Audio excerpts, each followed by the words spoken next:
우리 교회에서 여러분들은 오늘 본문에 대해서 성경 공부를 해보신 적이 있으실 겁니다. 그러나 여러분 대부분이 이 본문을 설교로서 듣지는 못하셨을 것입니다. 그래서 오늘은 이 본문을 설교해 보려고 합니다. 본문에서 강조하는 사실은 한마디로 여호와께서 한탄하셨다는 사실입니다. 6절을 보면 여호와께서 한탄하시고 마음에 근심하셨다 이렇게 말씀합니다. 또 7절을 보면 여호와 자신이 말씀하시기를 내가 그것을 지었음을 한탄한다 이렇게 말씀합니다. 이렇게 본문에서는 여호와께서 한탄하셨다는 사실을 2번이나 말하여 강조하고 있습니다. 그런데 여호와께서 한탄하셨다는 것은 뭔가 좀 이상합니다. 국어 사전을 보면 한탄은 원망을 하거나 뉘우침이 있을 때에 한숨을 쉬며 탄식하거나 또는 그 탄식을 의미한다고 합니다. 그러니까 이 한탄이라는 말의 의미에는 자신이 행한 일에 대한 후회가 들어있는 것입니다. 그러니까 여호와께서 한탄하셨다는 것은 여호와께서 자신의 실수를 인정하셨다는 의미가 됩니다. 그렇다면 과연 우리가 이렇게 우리보다는 훨씬 적지만 이렇게 실수를 하시는 여호와 하나님을 믿을 만한가? 믿어도 될까? 그런데 우리가 분명히 성경을 통해서 알고 믿기로는 여호와 하나님께서는 실수하지 않으십니다. 조금도 실수하지 않으십니다. 여호와 하나님은 그러기에 후회하시지도 않습니다. 그런데도 이렇게 여호와께서 한탄하셨다고 강조하여 말한 이유는 무엇일까? 그것은 여호와의 마음이 얼마나 슬프고 고통스러운지를 알려주려는 것입니다. 게다가 중요한 것은 원문에서 이 한탄하다에 해당하는 낱말은 우리말과는 달리 후회하거나 뉘우치는 뜻이 전혀 들어가 있지 않은 낱말입니다. 번역상 어쩔 수 없이 이렇게 할 수밖에 없는 것입니다. 따라서 여호와께서 한탄하고 마음에 근심하셨다는 의미는 여호와께서 참으로 크게 슬퍼하시고 고통을 느끼셨다는 뜻입니다. 혹 부모는 자녀가 너무도 크게 잘못하였을 때 차라리 내가 얘를 낳지 말았어야 했는데 하고 가슴 아파할 때도 있습니다. 이때 부모의 슬픔과 고통은 어디에 비교할 수 없을 만큼 크고 참담합니다. 그런데 이런 부모의 슬픔과 고통은 여기서 말하는 여호와의 슬픔과 고통에 비교할 바가 못 됩니다. 그토록 여호와의 슬픔과 고통이 이루 말할 수 없이 크고 깊었던 것입니다. 이런 사실을 나타내려고 본문에서는 여호와께서 한탄하셨다 이렇게 표현하는 것입니다. 이처럼 여호와께서 한탄하신 사실에 대해서 3가지로 나누어 살펴보려고 합니다. 첫째, 한탄의 이유는 무엇인가? 둘째, 근본적인 문제는 무엇인가? 셋째, 문제의 해결은 무엇인가? 첫째입니다. 여호와께서 이렇게 한탄하신 이유는 무엇인가? 먼저 5절입니다. 5절을 보면 여호와를 한탄케 만든 이유를 알 수 있습니다. 여호와께서는 2가지 문제를 보셨습니다. 우선 여호와께서 사람의 죄악이 세상에 관영한 것을 보셨습니다. 관영하였다는 말은 사람이 살아가는 그 삶이 온통 죄악뿐이기에 온 세상의 죄악이 많았다는 의미입니다. 그럼 사람의 죄악이 얼마만큼이나 많았을까? 오늘 본문을 지나서 11, 12, 13절을 보면 똑같은 내용을 표현을 좀 바꾸어 가면서 3번을 말함으로써 사람의 죄악이 얼마나 많았는지를 강조합니다.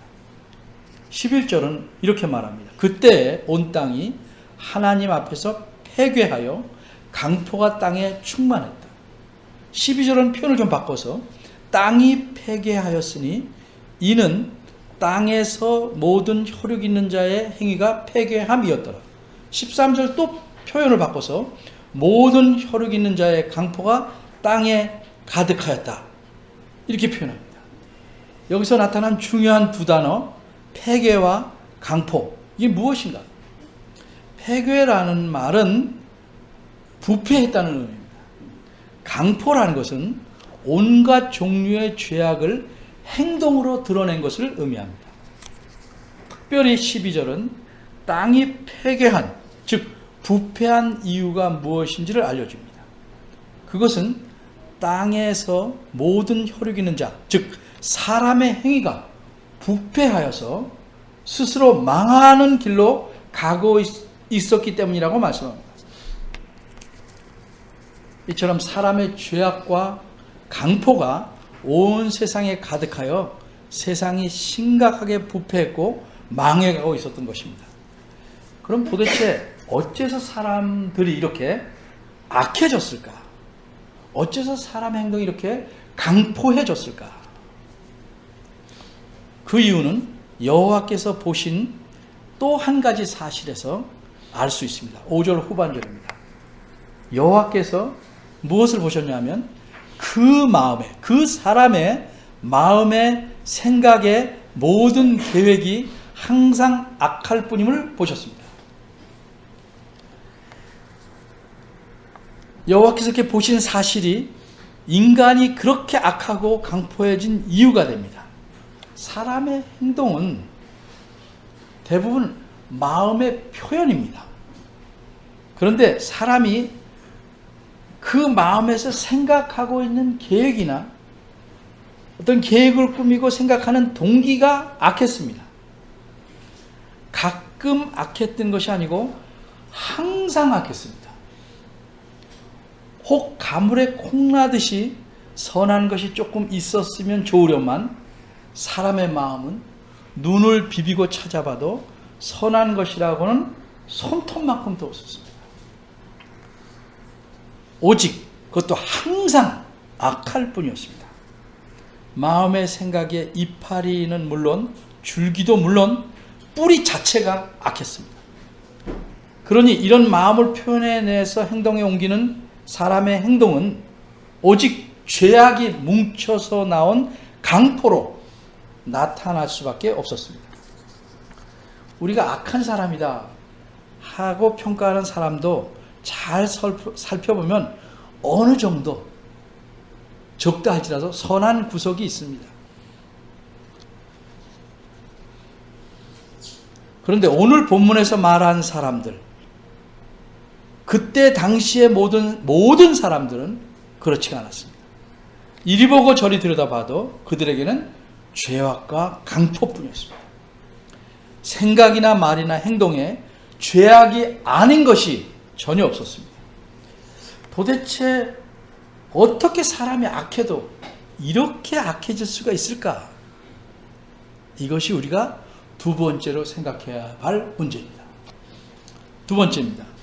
사람을 이토록 악하게 만든 본질적인 근본적인 문제는 무엇인가?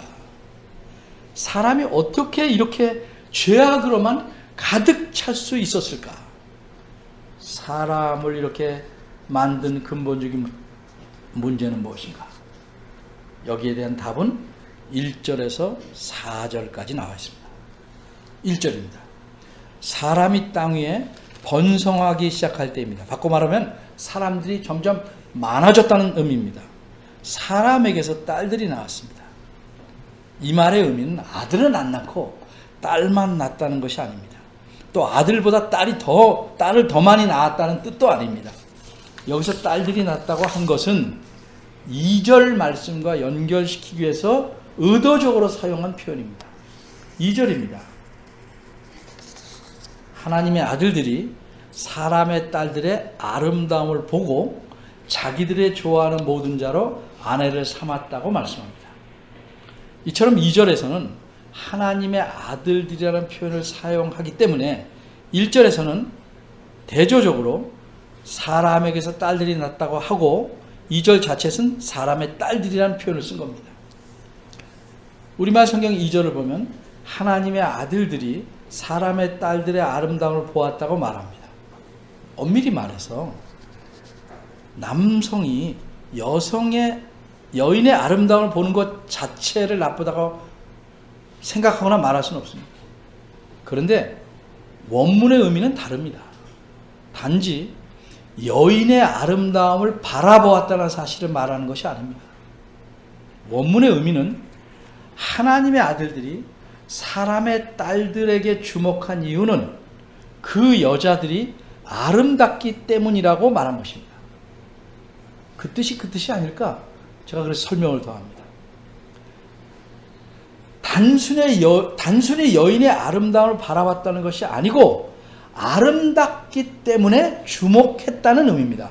바꿔 말하면 그 이전에는 아름다운 여자가 없었다거나 드물었다는 뜻이 아니고 이제 사람들의 집중적인 관심이 되는 유일한 조건은 오직 외모의 아름다움 뿐이었다는 의미입니다.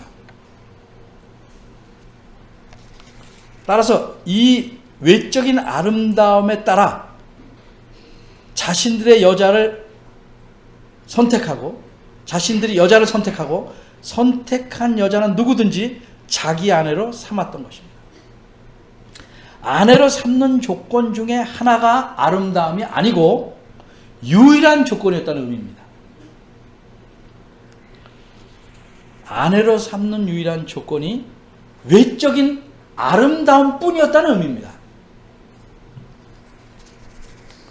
이처럼 여인의 외적 아름다움만을 조건으로 아내를 삼고 자신이 선택한 모든 여인들을 다 아내로 취했습니다. 창세기 4장을 보면 이미 라멕이라는 사람이 두 아내를 얻었습니다. 그런데 오늘 본문에서는 아름다움을 조건으로 아내를 선택하고 자기 원하는 대로 아내를 열어두는 것이 일반화되기 시작한 겁니다. 그럼 이런 일에 대해서 여호와 하나님께서는 어떻게 생각하셨는가? 3절을 보면 알 수 있습니다. 여호와 하나님께서는 이 일을 매우 심각하게 생각하셨습니다. 그래서 뭐라고 말씀합니까? 나의 신이 영원히 사람과 함께 하지 않겠다고 말씀합니다. 무슨 뜻입니까? 나의 영, 즉 하나님의 영이 이제까지는 사람과 더불어 이 땅에서 함께 살아오셨는데 사람들이 이렇게 아내를 취하니 이제는 더 이상 사람과 함께할 필요와 가치를 못 느낀다. 가치가 없다 하는 의미입니다. 더 이상 나의 신이 사람에게 머물러 있을 필요가 없다고 선언하신 이유는 뭘까? 우리말에는 그 이유를 이는 그들이 육체가 됨이라고 표현했습니다. 그런데 안타깝게도 이 표현은 원문의 의미를 잘 드러내지 못한 아쉬운 번역입니다. 여러분 성경에 혹 보시면 이라고 쓰여 있을 것입니다. 그리고 아래쪽을 보시면 육체이므로 범과함이라 이렇게 적혀 있습니다. 맞습니까? 네. 이렇게 아래쪽에 쓰인 것이 원문의 의미에 더 가까운 것이라고 저는 생각합니다. 여기서 이는 보통 이는이라는 말은 왜냐하면이라는 뜻을 갖습니다. 그런데 여기 3절에 쓰인 이는이라는 말에 해당하는 원문은 왜냐하면을 뜻하는 원문과는 전혀 다른 말입니다. 따라서 원문을 풀어서 설명하면 이렇습니다. 이는이란 말이 사실은 문장입니다. 구입니다. 구. 그들이 범죄함으로써 라는 뜻입니다. 그들이 범죄함으로써 육체가 되었기 때문이다. 이게 원문의 뜻입니다. 다시 말해서 이렇게 결혼하는 것이 하나님 보시기에 죄를 범한 것이고 이런 범죄를 행하여 그들이 육체가 되었기 때문이다. 이런 말이에요. 전에는 육체가 없었나? 있었지만 육체가 되었다고 표현한 것은 뭐냐? 이런 식의 결혼으로 인해서 영혼은 없고 몸뚱이만 있는 존재처럼 되었다는 의미입니다. 이제 사람에게서 참 사람다움은 없어지고 사람이 짐승 같게 된 것입니다.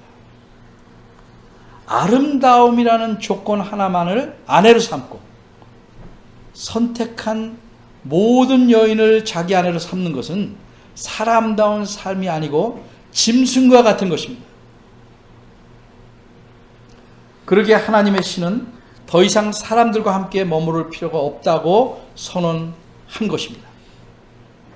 그래도 여호와께서는 이렇게 짐승처럼 되어버린 인간들에게 살아갈 수 있는 날을 120년을 더 주시겠다 말씀합니다. 이 120년이라는 기간은 사람들이 고칠 수 있는 기회입니다. 이런 기회를 주신 겁니다. 그런데 사람이 120년 동안 자신의 잘못됨을 고쳤을까요? 아닙니다. 사람들은 이 자비의 기간을, 이 긍휼의 기간을 낭비했습니다. 다시 사람답게 살 수 있는 하나님이 주신 기회를 놓칩니다. 이 사람들은 홍수가 내리는 그날까지 시집가고 장가가고 자기 원하는 대로 오직 외적 아름다움을 보는 조건에 따라서 마음대로 자신이 원하는 여자를 택하여 아내를 삼았습니다. 이렇게 살아가는 일에 대해서 아무도 이의를 제기하거나 충고하거나 질책하지 않습니다. 4절을 보면 당시에 그리고 그 후에도 그 땅에는, 세상에는 네피림이라는 사람들이 있었다고 말합니다. 어떤 사람들은 그들이 용사라 이렇게 말해서 이 그들을 누구로 생각하냐면 하나님의 아들들이 사람의 딸들과 결혼해서 낳은 자식들이라고 오해합니다. 그런데 원문을 보면 자식이란 말이 없습니다. 물론 사람이 낳은 건 자식이지만 글 자체에는 자식이란 단어를 사용하지 않습니다. 따라서 그들은 자식을 가리키는 게 아니라 그 앞에 나오는 네피림을 가리킵니다. 제 설명이 틀리지 않은 것이 4절에서 보다시피 네피림은 당시에도 이미 있었습니다. 하나님의 아들들이 사람의 딸과 결혼할 당시에도 이미 있었습니다. 이들이 결혼해서만 난 자식이 아니고 이미 당시에도 있었고, 바꿔 말하면 하나님의 아들들이 사람의 딸들을 취하여 자기 기준대로 취하여 결혼할 당시에도 이미 네피림은 있었고 그 후에도 계속 네피림은 있었습니다. 그러니까 하나님의 아들들은 네피림이 있음과 관계없이 여인의 아름다움만 보고 아내로 삼는 일을 계속해 갔던 겁니다. 그럼 이 네피림이라고 불리는 사람들은 누군가? 그들은 용사라고 말합니다. 그리고 고대에 유명한 사람이었다고 말합니다. 이게 무슨 뜻일까요? 고대에는 오늘날처럼 어떤 정치가가 지도자가 되는 세상이 아닙니다. 싸움을 잘하는 용사가 그 사회의 지도자가 됩니다. 그러니까 네피림이라는 사람들은 그 사회의 지도자들입니다. 이렇게 지도자들이 있었음에도 불구하고 하나님 보시기에 악한 결혼이 계속된 것입니다. 네피림은 지도자로서 그런 악한 결혼을 보고도 놔뒀습니다. 방관한 것입니다. 당시에도 그랬고 그 후에도 그렇고 계속 방관했기에 하나님의 아들들과 사람의 딸들은 여전히 자기 좋은 대로 하나님 보시기에 악한 결혼을 계속했습니다. 그러니까 4절은 무엇을 말하냐면 지도자들이 자신들의 책임을 다하지 않았기에 잘못된 결혼으로 인해서 사회가 급격하게 부패해져 갔다는 사실을 알려주는 겁니다. 그럼 여기서 하나님의 아들들은 누구일까? 이 점에 대해서 잠시 생각을 해야 할 것입니다. 이 문제는 성경학자들 간에 크게 세 가지 견해가 있습니다. 그 견해를 아주 간단하게 설명하고 그 견해가 왜 맞지 않는지를 말씀드리려고 합니다. 첫 번째 견해는 하나님의 아들들을 천사라고 보는 견해입니다. 물론 성경에는 천사에 대해서 하나님의 아들들이라는 표현을 사용합니다. 근데 이 표현은 천사에게만 쓰는 게 아니고 사람, 하나님의 백성들에게도 씁니다. 그런데 이 하나님의 아들들을 천사로 볼 때에 정말 해결하기 힘든 문제가 생깁니다. 왜냐하면 천사들은 성경에 보면 시집도 장가도 안 갑니다. 근데 어떻게 사람의 딸들과, 쉽게 말해서 인간과 결혼할 수 있냐는 문제입니다. 어떻게 천사가 인간과 결혼할 수 있는가? 더욱 곤란한 문제는 주도적인 행동을 한 자들은 하나님의 아들들입니다. 천사들입니다. 그런데 왜 홍수는 사람들에게만 왔느냐 하는 문제입니다. 그러면 하나님께서는 주도적으로 행동한 천사들은 내버려 두시고 사람의 딸들, 즉 사람에게만 홍수가 주셨으니 하나님은 어떤 분입니까? 공의롭지 못한 분이 되는 겁니다. 따라서 하나님의 아들들이 천사라는 견해는 맞지 않습니다. 두 번째는 이게 맞지 않고 문제가 있으니까 다른 견해를 주장한 학자들이 있습니다. 그들은 뭐라고 말하냐면 하나님의 아들들이라는 것은 천사가 아니고 그 당시 사회의 지배자들이다. 뭐 귀족이나 지도자들이다. 이렇게 생각합니다. 그러니까 이것은 천사라고 보는 견해가 문제가 심각하기 때문에 좀 문맥을 보고 거기 맞게 고쳐보려는 시도에서 나온 견해입니다. 근데 이 견해도 곤란한 문제에 봉착합니다. 첫째는 하나님의 아들들이라는 용어가 성경에서 지배자들에게 쓰인 경우가 한 번도 없습니다.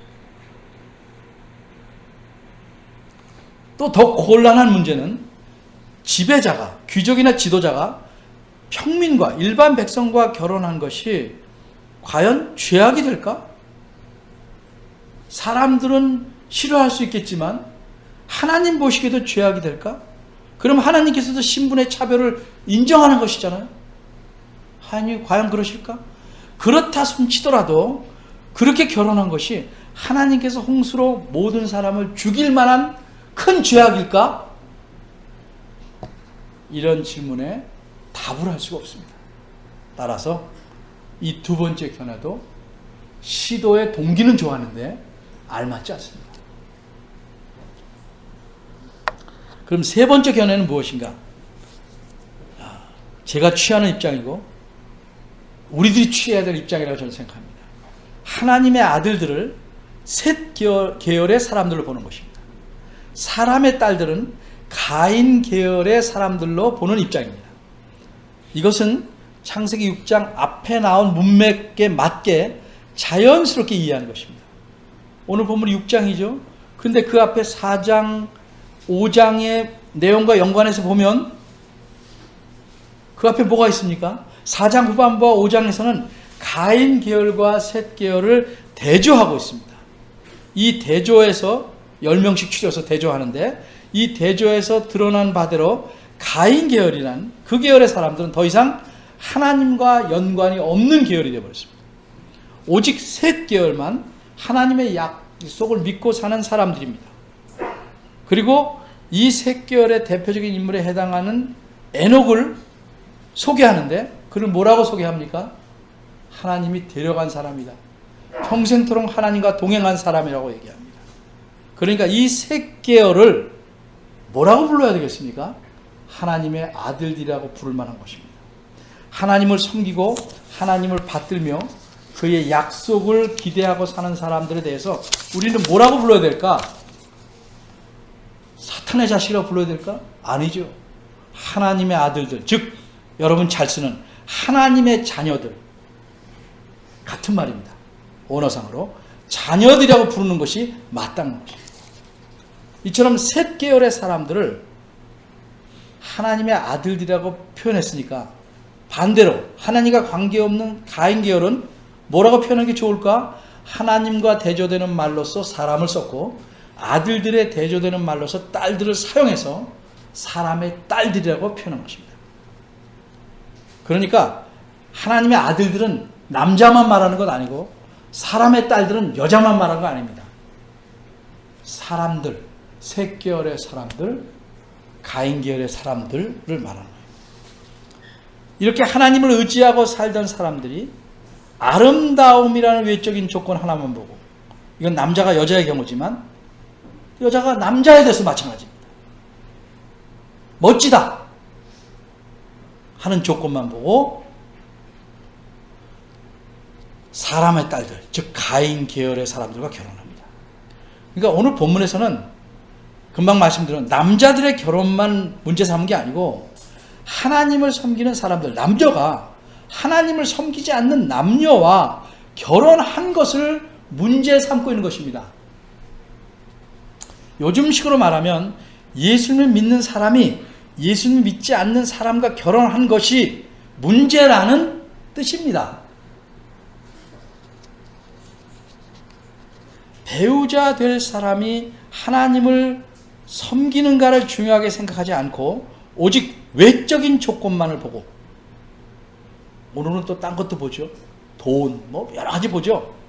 외적인 조건만을 보고 자신이 좋아하는 사람과 결혼함으로써 죄가 급격하게 증폭되고 강화되고 양산되었다는 사실을 말하는 것입니다.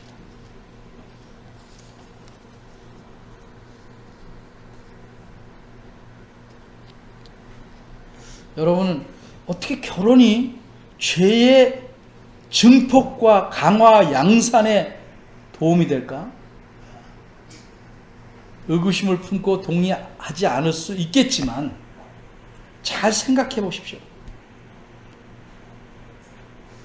어째서 하나님 믿는 사람이 안 믿는 사람과 결혼한 것이 죄를 퍼뜨리는 중요한 온상이 될까?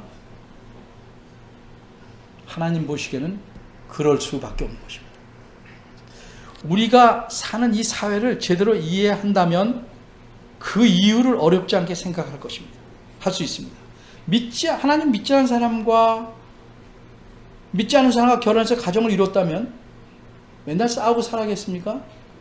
나름대로 조화를 이루며 싸움 없이 평화롭게 살아야 합니다. 그러려면 어떻게 됩니까? 양보하고 타협할 수밖에 없습니다. 상대방, 즉 하나님을 섬기지 않은 배우자가 원하는 것들도 이론적으로 말하면 50% 정도는 채워줘야 뭐가 되는 겁니다. 근데 다른 일들은 하나님 믿고 안 믿고 타협이나 혈정이 잘 되는데 하나님을 섬기는 문제에서는 타협이 잘 되지 않습니다.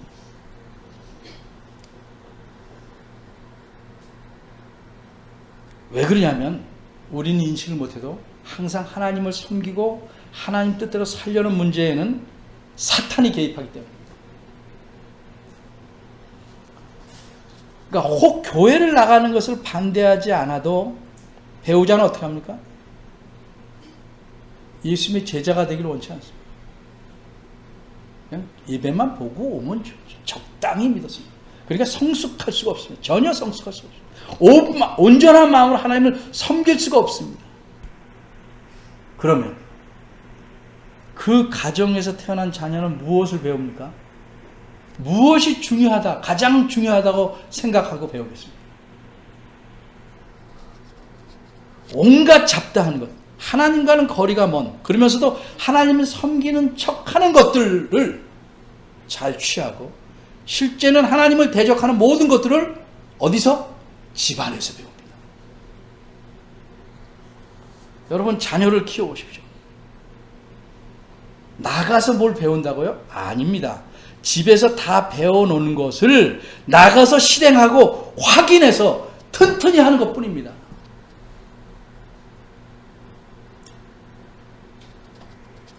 그래서 아이들은 어느새 부모의 못된 것, 특별히 하나님과의 관계에서 잘못된 것, 엉성하게 놓는 것은 빠르게 체득합니다. 이 불신앙적인 면은 정말 빠르게 습득합니다. 그런 일이 없기를 바라지만 동의 못하시면 살아보면 압니다. 세 번째, 그럼 여호와께서는 이 문제, 이 근본적인 문제를 어떻게 해결하셨는가? 처음에 하나님께서는 120년이라는 기간을 주셔서 고치도록 기회를 주셨습니다. 그런데 어떻게 됐습니까? 더욱 악화됩니다. 더 이상 손쓸 수가 없게 됩니다. 고칠 수 없이 물건이 망가지면 어떻게 합니까? 버려야 합니다. 썩어가는 팔다리를 약이나 주사로 자르지 않고 치료해봤는데 안 되면 어떻게 돼요? 수술해서 잘라내야 됩니다. 하나님께서 보시기에 도저히 이 죄악으로 물샐 틈 없이 가득 찬 사람들의 마음과 세상을 어떻게 해야 되겠습니까? 물로 꽉 채우셔야 돼요. 그래서 이 근본적인 문제 때문에 극도로 악화된 죄악을 해결하는 방법은 하나님께서 세상을 깨끗하게 하시는 것뿐입니다. 그러니까 이 죄악에 대한 심판이 불가피합니다. 그래서 홍수로 세상을 쓸어버리시려고 하는 겁니다. 7절입니다. 하나님께서 가라사대 한탄하고 근심해서 내가 창조한 사람들 지면에서 쓸어버리되 사람으로부터 육주가 공중의 새까지 그렇게 하시겠다 말씀합니다. 여러분 혹 이렇게 생각하십니까? 왜 사람뿐만 아니라 다른 애꿎은 짐승까지 쓸어버린다고 하실까? 우리가 몰라서 그런 생각하는 겁니다. 하나님께서 어째서 육축과 공중의 새와 기는 것을 만드셨는지, 왜 또 그런 것들이 사람의 짓 때문에 어떤 영향을 입는지를 잘 몰라서 그런 생각을 하는 겁니다. 이 세상의 모든 만물은 사람과 떼려야 뗄 수 없는 관계에 있습니다. 그렇게 지으셨습니다. 그래서 한 예를 들면 로마서 8장 22절에 이렇게 말씀합니다. 이 사람의 죄악 때문에 모든 피조물이 이제까지 함께 탄식하고 함께 고통하고 있다 이렇게 말씀합니다. 쉬운 예로 우리는 다 자연스럽게 생각하지만 먹이사슬이 왜 생겼습니까? 왜 약육 강식이 생겼습니까? 사람의 죄 때문에 생긴 것입니다.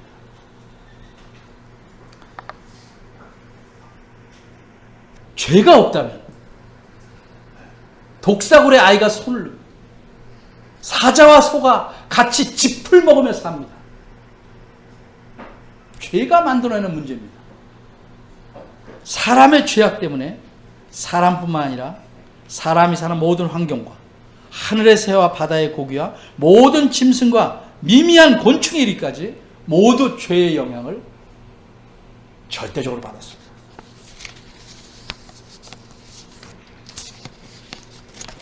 그러기에 이렇게 망가진, 고칠 수 없이 망가진 이 세상과 사람을 심판하시려는 겁니다.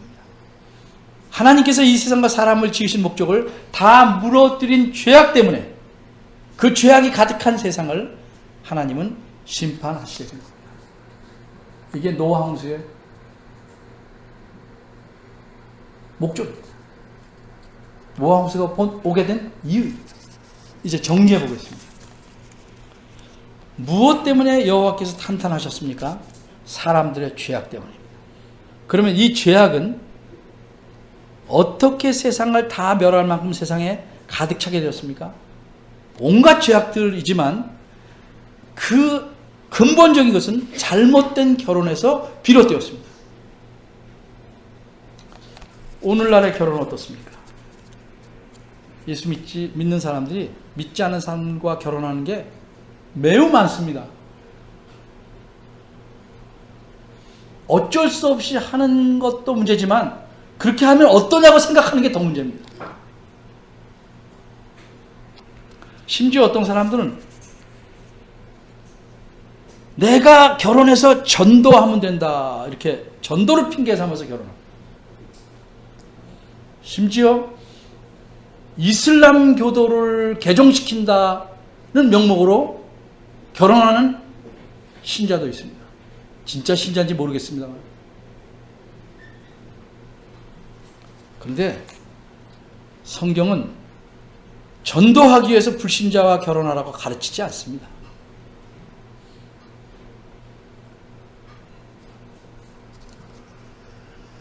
혹 불신자와 결혼했는데 그 배우자가 예수를 믿게 된다면 그것은 내 전도가 아닙니다. 하나님께서 베푸시는 긍휼 때문에 휴 하고 가슴을 쓸어내려야 할 일입니다. 아싸 전도했다가 아닙니다.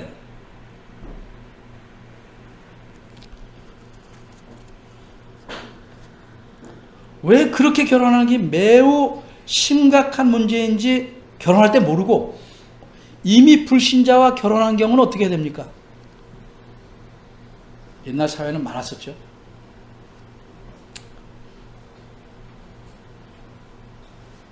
한 가지 길밖에 없겠죠.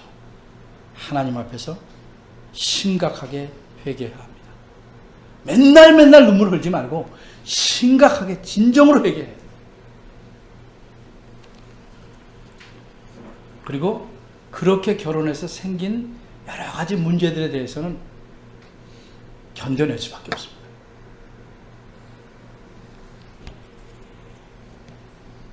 더 이상 하나님께서 속상하시고 한탄하지 않도록 힘써서 가정을 바르게 세워나가도록 애써야 합니다. 근데 아직 결혼하지 않은 경우, 근데 내가 사랑하는 사람이 아직 예수를 안 믿는다면 어떻게 해야 될까?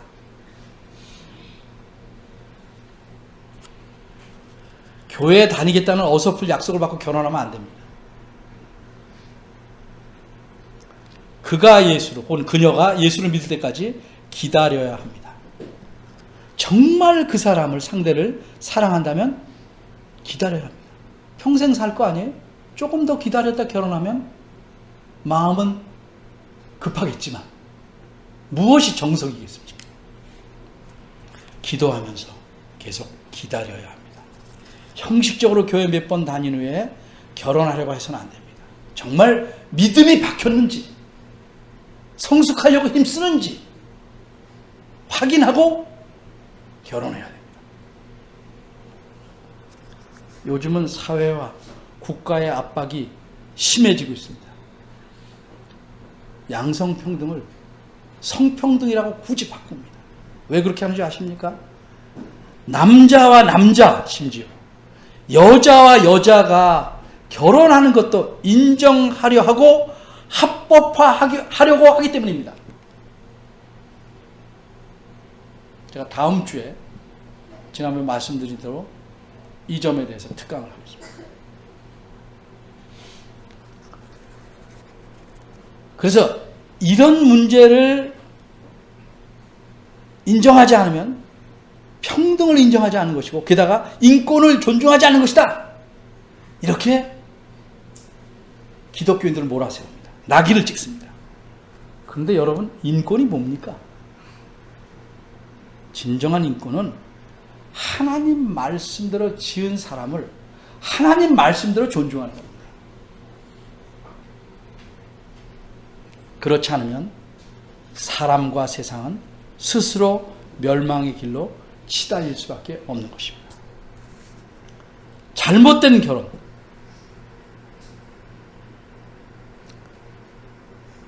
이것이 여호와 하나님을 탄식하게 만든 근본적인 원인입니다.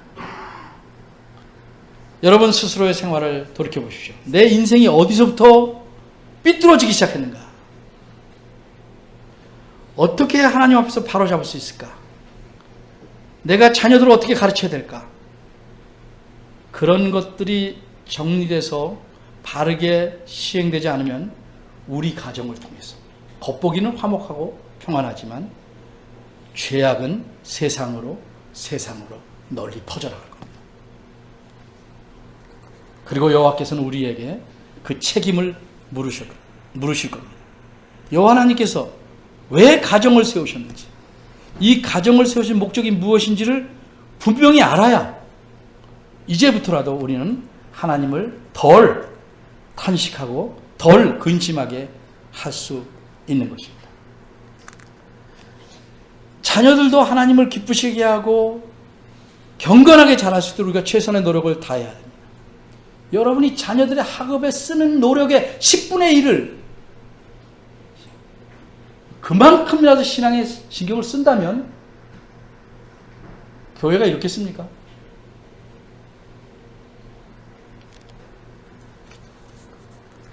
여러 가지 핑계로 너무 늦었다 하지 마십시오. 물론 어릴 때보다 늦었지만 손을 놓으면 안 됩니다. 하나님의 긍휼을 간구해야 됩니다. 자녀가 성인이 될 때까지 부모가 최대한 노력을 해야 합니다.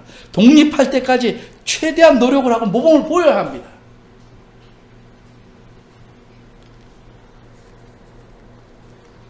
하나님이 우리를 보고 얼마나 탄식하실까? 생각 있는 자녀라면 부모가 탄식하지 않도록, 근심하지 않도록 그 근심을 덜어드리려고 애를 씁니다. 우리는 여호와의 자녀라고 말합니다. 또 그렇게 생각합니다. 근데 하나님을 탄식하고 근심하는 문제에 대해서 별 생각이 없다면 자녀답지 못하죠. 하나님 앞에서 하나님의 말씀대로 바로 살기에 힘쓰고, 그래서 바른 가정, 바른 교회를 이루어 가시기를 바랍니다. 기도합니다. 하나님 아버지, 오늘 성경 말씀을 통해서 잘못된 결혼이 얼마나 엄청난 결과를 가져오는지 보았습니다. 근데 이 결혼의 문제에서 우리는 관심을 별로 갖지 않고 그냥 또 세상의 흐름대로 살아갑니다. 우리 안에 하나님을 기쁘시게 한 것보다는 힘들고 속상한 것이 너무 많은 것을 보고 회개합니다. 믿지 않는 남편과 아내를 위해서 우리가 스스로 힘을 다해 기도하게 하시고, 이렇게 기도할 때 하나님께서 긍휼을 베풀어 주시길 바랍니다. 또 집에서 부모가, 남편과 아내가 하나님의 뜻에 따라 자녀들을 잘 가르치고 모범적인 삶을 살고 경건한 가정을 이룰 수 있도록 은혜 주시기를 바랍니다. 하나님의 은혜를 사모한다 하면서 아무것도 안 하고 누워서 입만 벌리는 사람처럼 살지 않게 하시고 온몸으로 하나님의 뜻을 실천하려고 몸부림치는 저희가 되도록 이끌어 주옵소서. 예수님 이름으로 기도합니다.